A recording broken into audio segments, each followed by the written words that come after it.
Well, the U.S. is on the cusp of an approved COVID-19 vaccine, and that is raising ethical questions for Catholics. For instance, are some vaccines better options than others? And what does the church say? Tonight, we look at those considerations as the world fights the pandemic. Correspondent Mark Irons reports. Catholics around the world may be asking themselves, should I get a coronavirus vaccine? You have to look at the facts. You have to look at, the moral guidance that exists out there.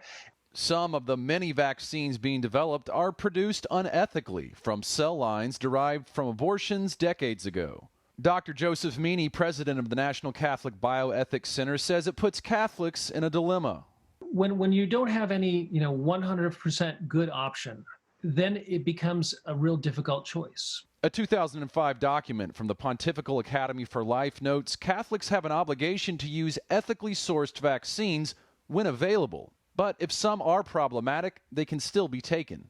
We really have to think about not only protecting our own health, but the health of others. In a memo recently circulated among U.S. bishops, Chairman of the U.S. Conference of Catholic Bishops Pro-Life Committee, Archbishop Joseph Meany, said, some are asserting that if a vaccine is connected in any way with tainted cell lines, then it is immoral to be vaccinated with them. This is an inaccurate portrayal of Catholic moral teaching. Still, Archbishop Meany says Catholics should protest the companies who use unethical means in vaccine production or testing. I think it's a moment for us, again, to advocate for the sanctity of life of the human being and to never let abortion become acceptable. And as more vaccines come out, Catholics may have a hierarchy of options.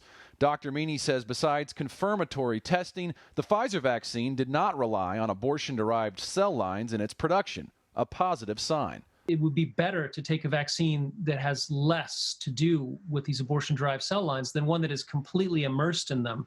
In Washington, Mark Irons, EWTN News Nightly.